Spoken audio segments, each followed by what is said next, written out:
안녕하세요. 다시 말씀으로 돌아가 말씀으로 회복되는 시간 리바이블의 김경아입니다.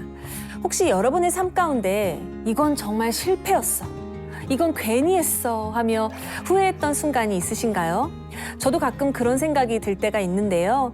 그런데 시간이 지나 돌아보면 그 순간조차 하나님께서 일하셨던 시간이었음을 깨닫게 될 때가 있습니다.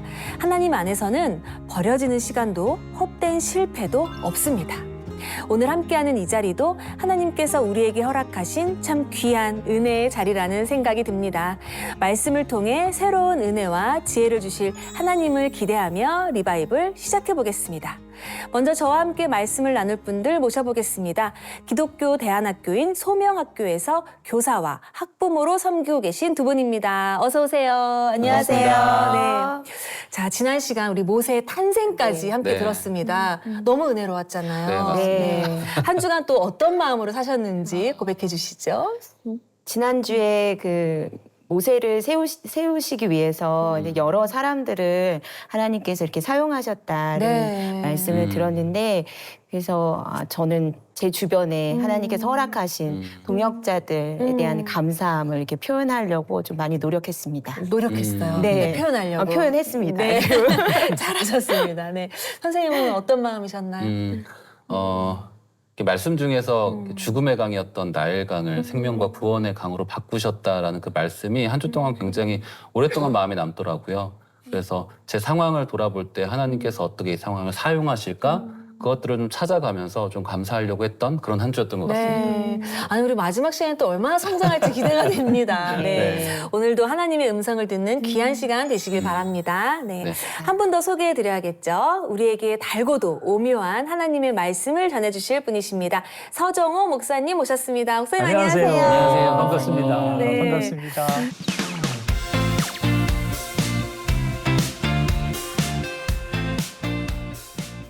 자, 목사님, 우리 모세의 이야기 지난 시간에는 까지만 저희가 들었거든요. 네. 모세보다는 모세를 살려낸 그 주변의 네. 귀한 분들의 이야기까지 듣고 시간 마무리했는데요. 네. 오늘은 어떻게 이야기가 전개될까요? 아무래도 갈대 상자에 누워있던 아기가 커서 이제 장성에서 하나님께서 어떤 과정을 통해서 키워가시는지 함께 살펴보려고 합니다. 네. 그러면 첫 주에 예고하셨던 그 광야 학교, 오늘은 우리가 그 학교에 들어갈 수 있는 건가요?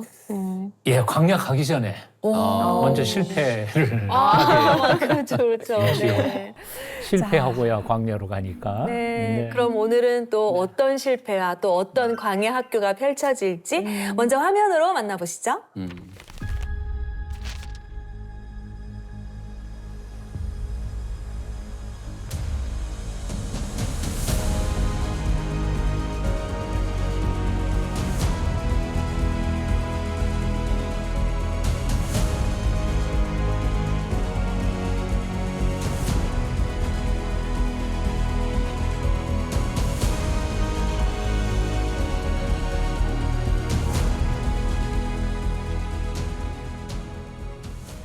네, 오늘은 광야에서 부름받는 모세의 이야기입니다. 목사님, 모세가 장성했네요. 네, 그렇죠. 네. 그럼 어떻게 이제 광야로 가는 거예요? 몇 살이나 됐을 것 같아요? 이때쯤이요? 만 10대 후 20. 그래도 혈기가 왕성했어요. 아직 보통은 결혼을 안 40년 했으니까. 됐죠? 예. 지금 40살, 네. 40살쯤 됐습니다. 사실 광야 학교 가기 전에 그가 광야 학교로 갈 수밖에 없었던 사건이 모세에게 일어나게 되죠.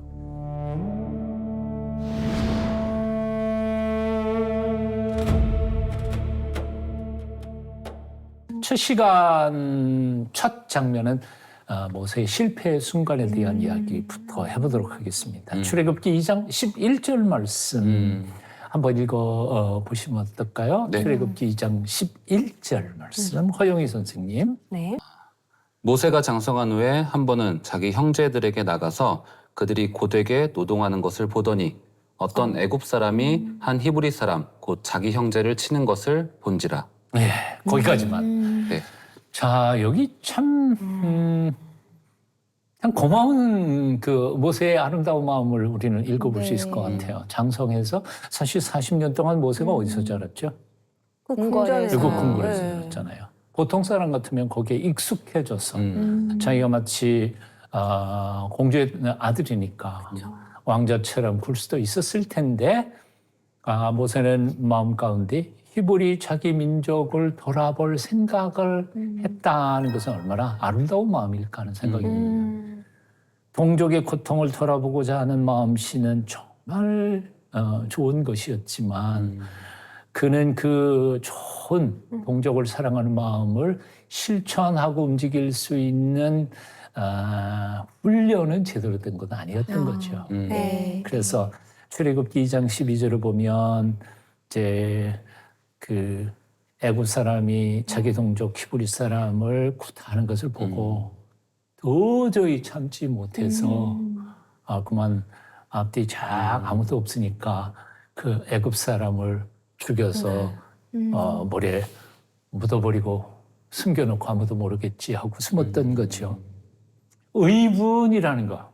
오케이, 좋아.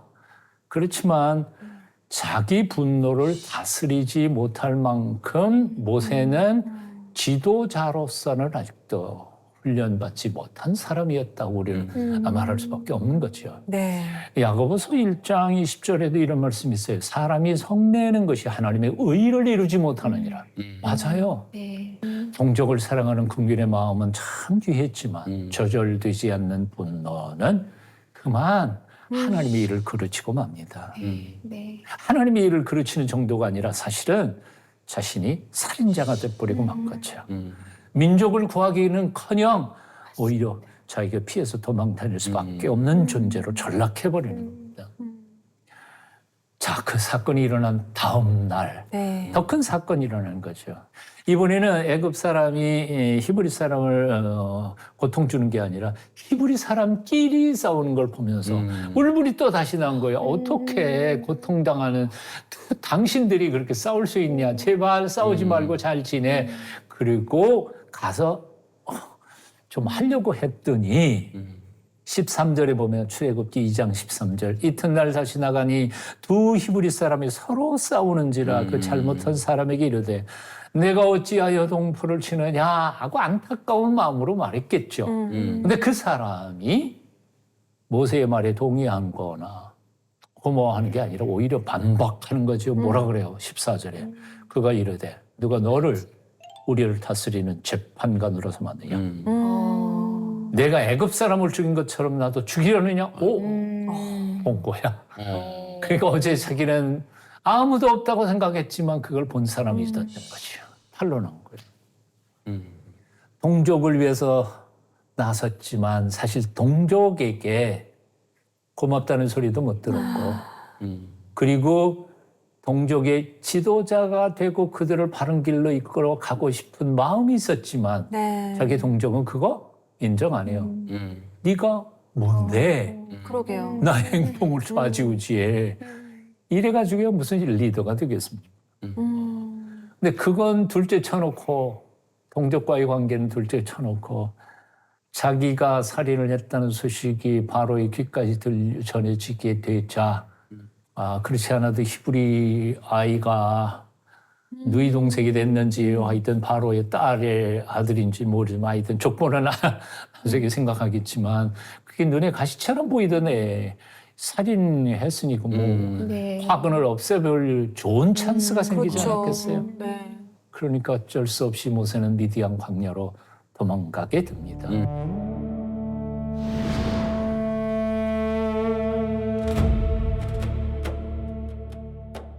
근데 애굽 광야에서 미디안은 굉장히 머니까 멀리 도망가 버린 거죠. 더 이상 애굽의 통치에 손길이 미치지 않는 곳까지 도망가 버리고 맙니다. 자, 바로의 공주의 친아들은 아니지만 그래도 왕자였었습니다. 모세는 하루아침에 왕궁에서 쫓겨나 거친 들판으로 나아가야 했고 이제는 왕자의 자리도 잃고 꿈도 미래도 잃고 자기 명예도 다 사라졌습니다.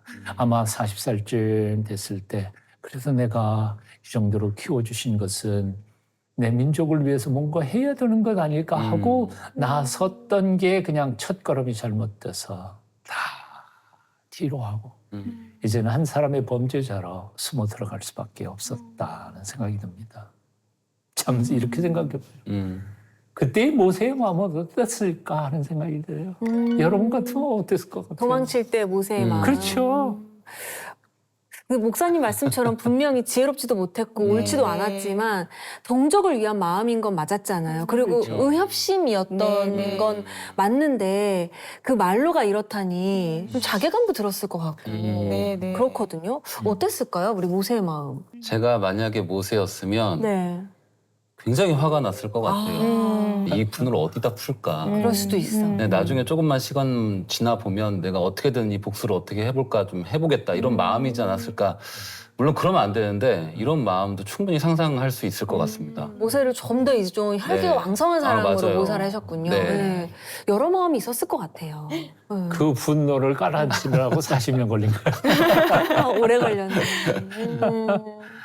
아마 모세는 마음속으로 많은 생각을 했을 것 같아요. 그 중에 한 가지가 뭐냐면 자기 정체성에 대한 문제이죠. 나는 누구인가 네. 하는 거예요. 애굽의 왕궁에서 40년 살면서 생각을 했겠죠. 나는 누구야. 피출은 히브리 사람인데 엄마는 애굽의 공주이고 근데 애굽에 궁궐에서 애굽인들이 과연 그를 애굽인으로 받았을까? 그렇지는 않았을 것 같아요. 자기 앞에서는 뭐 예절을 다하지만 아마 돌아서면 궁시렁거리면서 그랬겠죠. 그러면 애굽 궁궐 밖으로 나가서 히브리 사람들 공동체 속에서 뭔가 찝쩍거리면서 뭐 좀 해보려고 그러면 히브리 사람들은 자기를 누구로 생각했겠어요? 아이고. 애국 사람. 그렇겠죠. 너하고 우리하고는 달라. 네가 왜 애굽의 그 바로의 딸의 아들이 우리한테 와갖고 그러냐. 그러니까 자기 정체성이 분명하지 않은 거죠. 나는 애굽인인가 히브리 사람인가. 나는 공주의 아들 왕자인가 아니면 뭔가 아마 그것이 깊은 실패와 혼란 속에서 미디안 광야에서 가장 많이 자성해야 할 주제가 아니었던가 하는 생각이 듭니다. 네. 여하튼 그렇게 고민 뭐 자기와의 씨름과 혼란 속에서 살다가 어쩔 수 없이 사람은 살아야 되는 거죠. 아이고. 산 목숨이니까. 살다가 보니까 미디안 제사장 딸 십보라와 결혼을 하게 되고 그래서 아들을 낳고 첫 아들의 이름을 게르솜이라고 표현했죠. 성경은 이 아들의 이름을 풀었어요. 그 왜 게르솜이라고 지었는지 이유를 얘기해요. 출애굽기 2장 22절을 보면 모세가 이렇게 말하죠. 내가 타국에서 나그네가 되었기 때문이다. 게르솜이라는 게 나그네라는 뜻이니까. 그러니까 그때 모세는 비로소 나는 애굽 사람도 아니고 히브리 사람도 아니고 나는 나그네라는 정체성을 아마 그때 깨달은 것 아니었을까 하는 생각이 듭니다. 그 모세의 행적을 쭉 관찰한 사람이 있었다면 그런 사람은 네. 없었겠지만 작가의 눈으로 본다면 이제 무슨 끝날까? 저기서 어떻게 나오겠나? 이제는 다 끝났다라고 생각해 가는 거죠. 그렇게 세월이 얼마나 40살에 뛰어나와가지고 40년 세월이 지나가는 거죠. 그럼 끝난 거죠. 이제 80이야.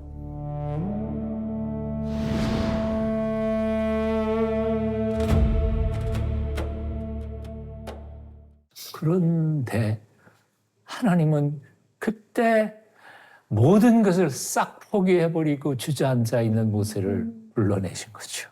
하나님은 포기하지 않으신다는 거예요. 이게 참 놀라운 것이라고 생각이 들어요. 전통적으로 모세의 생애를 120년이라고 그러잖아요. 그래서 40년 애굽, 또 40년 미디안, 40년 자기 동독들과 함께 광야를 지나서 가나안 땅 동편까지 가는 거, 사역. 이렇게 볼 때 미디안 광야 40년은 모세에게 있어서 버려진 시간은 아니었어요. 하나님께서 모세를 준비시키시는 시간이었어요. 아멘. 뭘 준비시켰나? 왕궁에서 모세가 뭘 배웠을 것 같아요? 왕궁에서 뭘 가르쳐요? 왕궁의 리더십 있잖아요. 제왕 교육. 왕이 백성들을 어떻게 통치할 거냐. 힘으로 엎어주어서 복종하게 하는 거예요. 그게 왕궁에서 그가 보았고 배운 거였어요. 근데 광야에서는 뭘 배웠을까요? 양. 아무리 소리쳐도 양은 말 안 들어. 오히려 양을 따뜻하게 보살필 때 그놈들이 따라온다는 사실을 배우는 거죠. 그러니까 광야에서 양떼를 돌보면서 모세는 기다리는 법을 배워. 다 배부를 때까지 다 뜯어먹게 만들고 기다려. 인내를 배워. 참을성을 배워. 그리고 소중한 양 한 마리라도 생명을 품는 목자의 마음을 배워. 모세는 백성을 사랑하는 마음은 있었지만 그 사랑하는 마음을 구체적으로 어떻게 하나님께서 리드하시는 방법으로 그들을 리드하는지는 못 배웠어.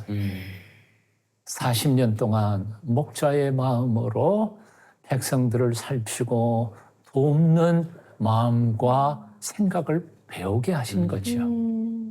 그러니까 정리한다면 이럴 것 같아요. 광야에서 하나님께서 모세에게 가르쳐 주신 가장 중요한 것은 남을 다스리고 통치하는 법이 아니라 먼저 자기 자신을 다스리는 법이었던 거죠. 그러니까 사실 모세가 미디안으로 온 거는 자유로운 건 아니었어요. 어쩔 수 없이 도망쳐왔어요. 그런데 그 미디안 광야는 실패한 자리가 아니라 하나님께서 모세를 민족의 지도자로 빚어가시는 하나님께서 친히 세워주신 영적 훈련소였던 거죠.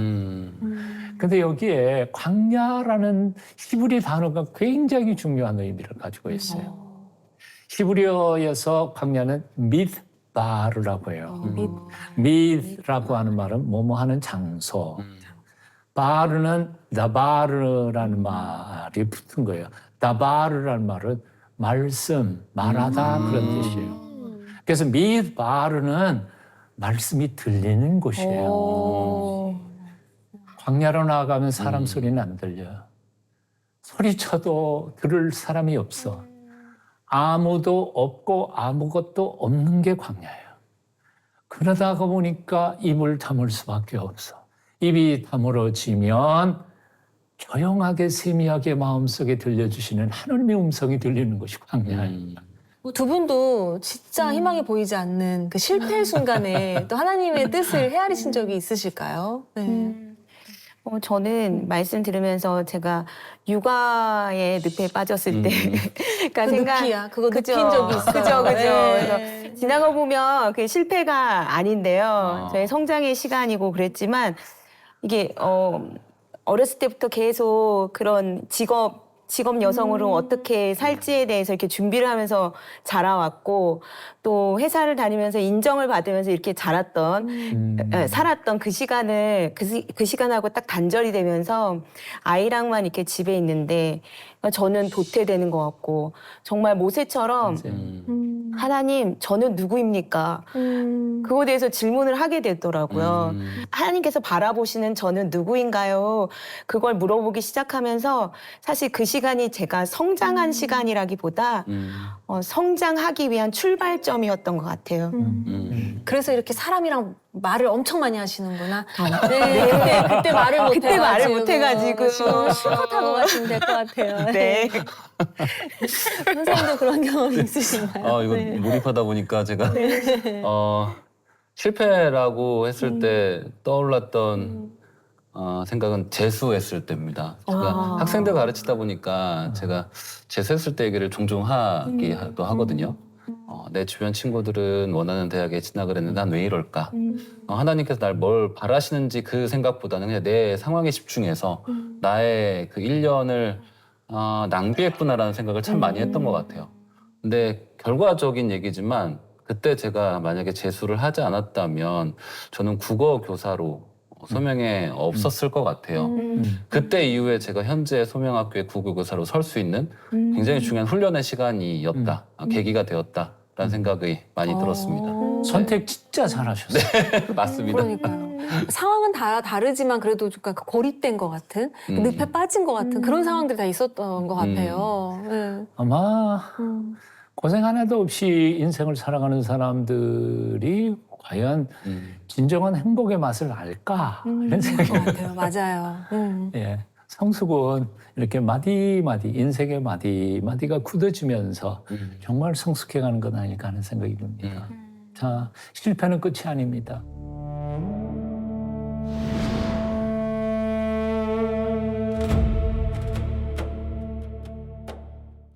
미디안에 온 지 40년이 지난 어느 날이었습니다. 드디어 하나님께서 모세를 만나 주기 시작하는 거죠. 출애굽 3장 1절은 이렇게 말합니다. 모세가 그의 장인 미디안 제사장 이드로의 양떼를 치더니 아유 좀 몇 마리 주실 걸. 아직도 장인 양을 키우고 있었던 거예요. 그 양떼를 이끌고 호렙산으로 가고 있을 때 아주 놀라운 장면을 보게 됩니다. 딸기나무에 불이 붙었는데요. 그 나무가 다시 않는다는 거예요. 출애굽기 3장 2절 그가 보니 딸기나무에 불이 붙었으나 그 딸기나무가 사라지지 아니하는지라. 딸기나무가 뭐 있을까요? 아주 멋진 웅장한 나무였을까? 우리가 준비한 사진 한번 보고 가시죠. 네. 그냥 일반적인 자풀이에요. 그러니까 무슨 종류인지를 모르겠어요. 뭐 가시나무, 뭐 저기 광야에 있는 가시나무. 그건 저 하여튼 제가 찾아봤는데 한 3가지 정도를 신학자들은 식물천에서 찾아내는데 네. 그것도 확실한 건 아니고 원문에서 이거 찾으면 세네라고 하는 표현하는 건데 그게 찌르다라는 어원에서 나온 나무의 이름입니다. 뭐 쉽게 말하면 그냥 광야에서 흔히 볼 수 있는 찌르는 덤불나무 같은 키도 크지 않은 관목류의 나무입니다. 가시덤불나무가 불 붙는 게 이상해서 다가간 거죠. 저게 왜 불은 붙었는데 불 붙으면 다 타버릴 텐데 그리고 저 떨기나무 가시덤불은 진짜 뭐 통나무처럼 오래다는 게 아니고 저거는 불 붙었다 그러면서 금방 몇 초 안에 타버릴 건데 그대로 있는 거 보면 이상하다. 그래서 가까이 다가가니까 하나님께서 모세 부르시고 예 제가 여기 있습니다. 그랬더니 하나님이 하시는 말씀이 가까이 오지 마라. 내가 선 것은 거룩한 땅이니 내 발에서 신을 벗어라 말씀하시죠. 이 말씀이 얼마나 의미가 있어요. 광야? 본래 모세가 양을 치던 곳이에요. 항상 지나치던 곳이요. 평범한 일상의 자리였어. 근데 그 자리에 하나님이 임재하시는 순간 여기 거룩하냐? 가까이 오지 마라. 사실 우리의 삶에서도 마찬가지가 아닐까 하는 생각이 들어요. 하나님의 나라, The Kingdom of God라고 그래요. Kingdom, 킹이 다스리는 영토가 킹덤이에요. 왕국이야. 근데 왕이 누구냐면 하나님이야. 하나님이 통치하시는 곳이면 하나님의 나라야. 그러면 그 하나님이 임재하셔서 통치하시는 곳이 우리 집이면 내 집이 하나님의 왕국이야. 내 집이 거룩한 곳이에요. 꼭 예배당만 거룩한 게 아니야. 아멘. 내가 가서 일하는 일터에 하나님이 나와 함께 동행하실 때 그 일터가 직장이 하나님의 임재하시고 도우시는 거룩한 땅이에요. 딸기나무에서 모세를 만나신 하나님께서 이제 당신 자신을 이렇게 소개를 하시죠. 당신 자신이 누구냐면 출애굽기 3장 7절 8절에 보면 이렇게 말씀하세요. 내가 애굽에 있는 내 백성의 고통을 분명히 보고 그들의 부르짖음을 듣고 그 근심을 알고 내가 내려가서 그들을 건져내리라. 여기 4개의 단어가 등장해요. 첫째, 보고. 그러니까 하늘 위에 계신 것 같지만 하나님은 애굽 땅에서 고통당하고 있는 당신의 백성들의 그 고통의 현장을 보고 계신. 보고. 두 번째는 그들이 절규하고 아파하는 신음소리를 듣고 계시는 거예요. 듣고. 그리고 그들의 아픔을 알고 보고 들으니까 알 수밖에 네. 없는 거죠. 그리고는 그냥 가만히 계실 수가 없어. 가만히 보고 듣고 할 수는 없어. 그러니까 그냥 자리를 박차고 내가 내려가서 저들을 구원해내겠다 하시는 분이죠. 내가 내려가서 그들을 애굽인의 손에서 건져내고라고 말씀하셔놓고는 그 다음 줄에 보면 또 다른 말씀하셔. 이제 가라. 그런 말씀을.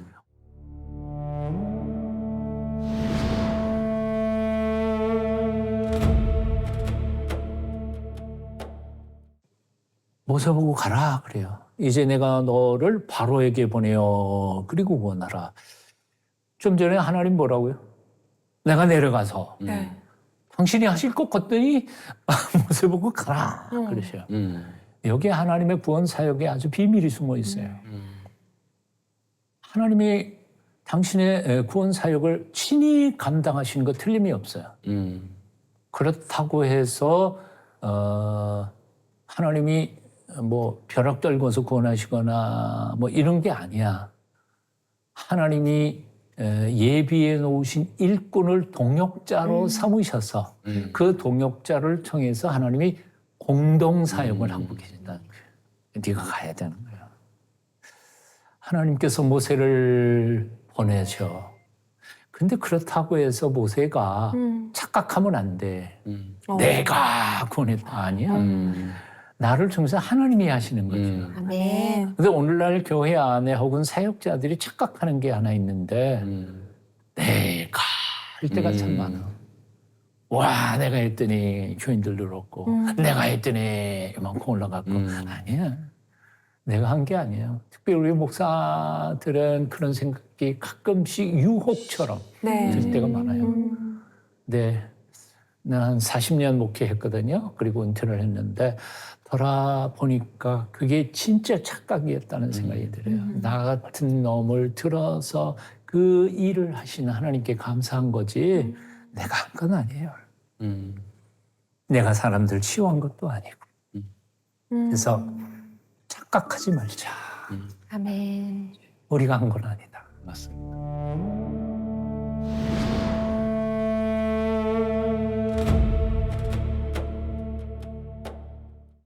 모세는 아직 40년 전의 상처와 실패를 되씹고 있는 거예요.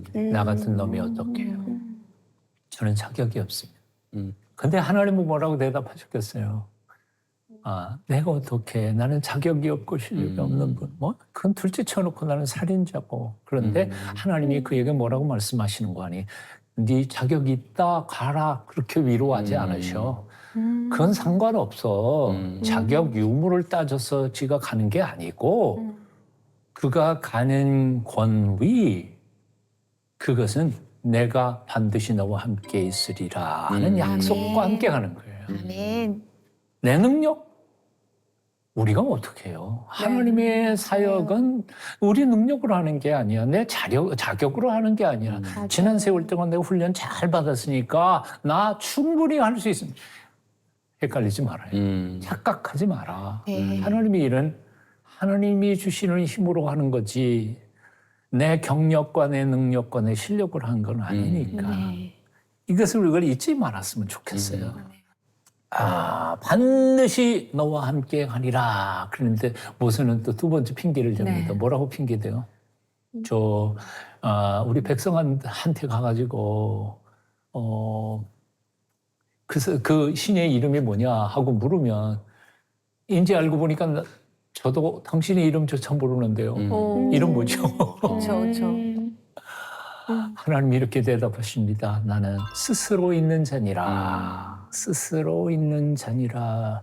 세상에 존재하는 모든 것들은 존재의 근원이 있는 거죠. 그런데 하나님은 누가 만든 분이 아니에요. 스스로 존재하신 분으로 세상 만물을 존재하게 하시는 분이죠. 하나님은 누구에게도 의존하지 않고 인생과 역사를 처음부터 끝까지 창조하시고 붙들고 계시는 알파와 오메가이신 거죠.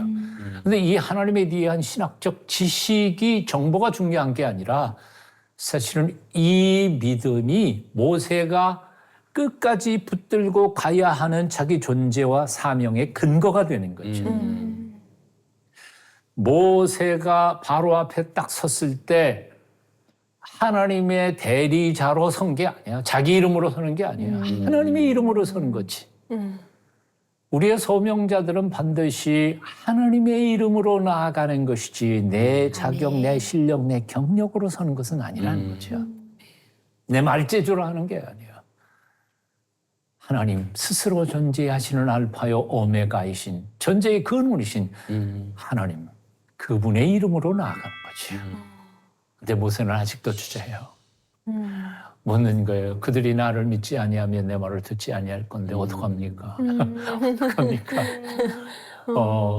그 사람들이 나를 거절하면 어떡합니까? 사실 40년 전에 거절당했잖아요. 뭘 거절당했어요? 자기 동족에게. 누가 너를 우리의 리더로 삼았지? 너 뭔데? 너 뭐 돼? 뭐 감나라 변호를 했냐?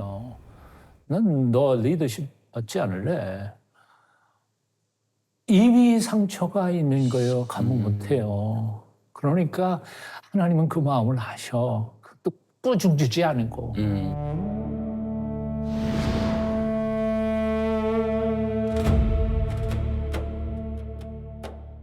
그래서 모세에게 일일이 실물 교육을 하시죠. 네. 지팡이 던져봐, 뱀 돼. 꼬리 잡아봐, 지팡이 다시 돼.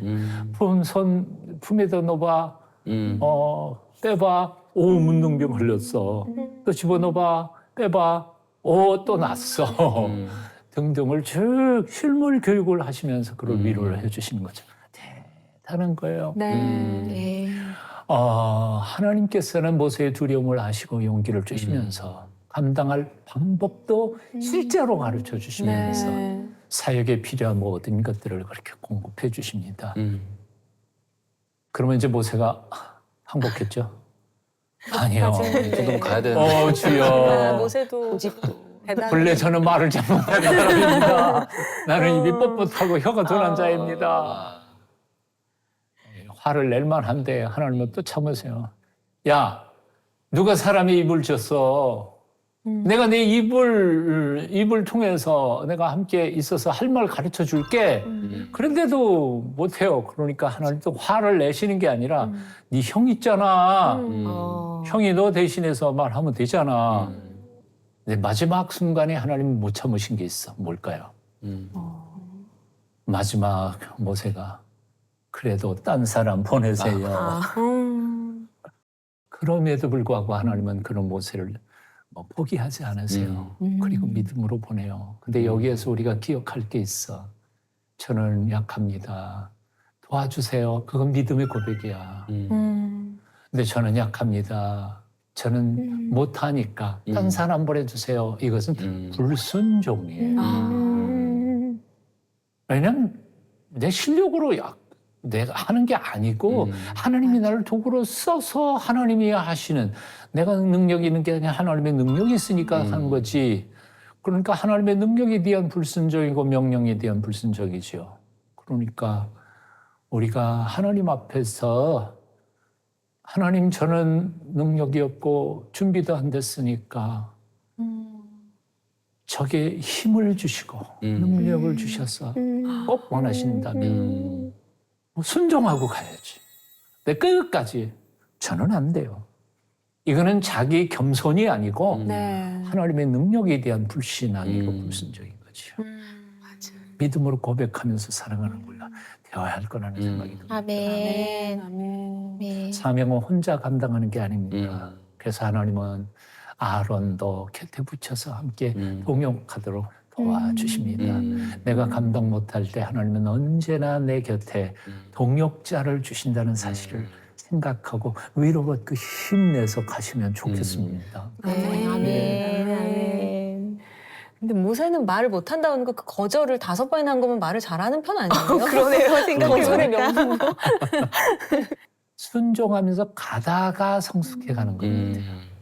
목사도 뭐 안수 받는지 받자마자 그냥 능력이 생기는 건 아니더라고요. 네. 안수 받고 10년 하면 10년만큼 능력이 생기고 20년 하면 20년만큼 그러니까 무조건 가라 하실 때에는 아멘 하고 첫 걸음부터 가게 될 때 하나님께서 우리 앞길을 때마다 일마다 우리에게 힘주시고 인도해 주실 줄로 믿습니다. 아멘. 아멘. 아멘입니다. 네. 참 오늘 말씀을 들으면서 네. 광야 피할 수 있으면 피하고 싶은 곳이라고 그쵸, 생각했잖아요. 그쵸. 맞아요. 네. 근데 사실 그 광야는 실패의 자리가 아니라 하나님께서 사람을 빚어가시는 곳이라는 사실 다시 한번 깨닫게 되면서 정말 깊은 은혜를 경험했는데요. 두 분도 오늘 말씀 들으시면서 깨달음이 있으시다면 나눠주시죠. 최근에 이제 뭐 남편 회사 일 맡게 되면서 뭐 20년 동안 안 했던 일을 다시 해야 되는 상황이 된 거예요. 그래서 제 옛날 습관이 다시 올라와서 하나님 저는 이분이 둔하고 손이 둔해서 이제는 말하면서 얘기를 했는데 하나님 제가 여기 컴퓨터 앞에서 앉아서 순종하고 앉아 있겠습니다. 하나님 이걸 디자인을 마칠 수 있는 일을 마칠 수 있도록 하나님 힘 주세요. 도와주세요. 이렇게 기도를 했거든요. 너무 어린아이 같은 기도였는데 뭐 일주일 지나면서 보니까 조금씩 되어가고 있는 거예요. 그래서 지금 하나는 완성을 했거든요. 그래서 하나님 반드시 그렇게 또 저를 부르실 때는 그렇게 할 수 있는 힘도 주신다는 걸 또 경험을 했거든요. 오늘 말씀을 통해서 하나님 한 번 더 확인시켜 주시는 것 같아서 참 감사했습니다. 원하는 기도를 하셨네요. 네. 네. 대본 그대로 사셨네. 그러니까요. 그분대로 하셨네요. 네, 네. 선생님은 어떠셨어요? 네, 저는 그 광야에서 떨기나무 불을 내리시고 모세를 불렀던 그 장면을 목사님께서 일상의 공간을 거룩한 하나님의 공간으로 만드신 그 얘기가 참 많이 감동이 되었어요. 제가 있는 공간은 항상 일상의 공간이고 너무나 항상 똑같은 공간이어서 감사가 좀 부족했었거든요. 내가 있는 공간이 하나님께서 항상 거룩한 공간으로 만드시는구나. 그리고 그 공간에 같이 함께 살아가는 우리 아이들이 얼마나 하나님께 사랑하시는 존재들인가 이런 생각들 하면서 내 일상의 거룩함에 대해 생각해 보게 되었고 조금 더 아이들과 혹은 가정의 자녀들, 아내를 더 사랑하게 되는 또 하나님의 어떤 사랑의 눈으로 바라보게 되는 그런 시간이었던 것 같습니다. 아, 네. 세상에. 저 굉장히 자상한 남편. 스스로 근데 쓰담쓰담. 네. 사실 오늘 본문에서 우리가 꼭 들어야 할 것은 바로 모세에게 말씀하신 약속하신 내가 너와 함께한다. 네. 그러니까 내가 맡은 일이 아무리 힘들고 어려웠다. 내가 가는 길이 아무리 힘들고 어려웠다. 내가 너와 함께한다. 뭐 다른 건 다 잊어버리더라도 그 약속의 말씀 하나만 붙잡고 간다면 우리의 상황을 넉넉히 이기면서 살아갈 수 있지 않을까 하는 생각해 봅니다. 아멘. 아멘. 핵심 문장입니다 오늘. 네, 네. 힘 주실 하나님을 믿고 함께 나아갑니다. 네. 참 우리도 살아가다 보면 모세처럼 광야 같은 시간을 만날 때가 있습니다.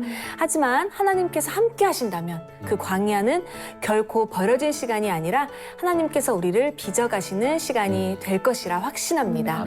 이번 한 주도 우리와 함께 하시는 하나님을 신뢰하며 그분의 선하신 인도하심을 경험하는 한 주 되시길 바랍니다. 리바이블 오늘은 여기까지입니다. 함께 해주신 목사님과 두 분 진심으로 감사드립니다. 감사합니다. 다음 시간에도 광야 학교를 통해 하나님께서 모세를 어떻게 빚어가시는지 함께 나누겠습니다. 다음 주에도 함께 해주세요. 감사합니다. 감사합니다. 다시 말씀으로 돌아가 말씀으로 회복되는 시간. 내 백성을 보내라 하고 모세가 선포했더니 여호와 그런 신난 몰라. 출애굽기 전체의 핵심 질문이라고 말할 수 있습니다. 대답을 어떻게 하시느냐 하면 10가지 제압. 네. 일방적으로 두들겨 팬 거지. 이런 꼼짝도 못했어. 깨갱이죠, 깨갱. 완전히 쳐부순 거죠. 그걸로 끝났으면 얼마나 좋겠어요. 근데 문제가 또 생겨. 그러니까요.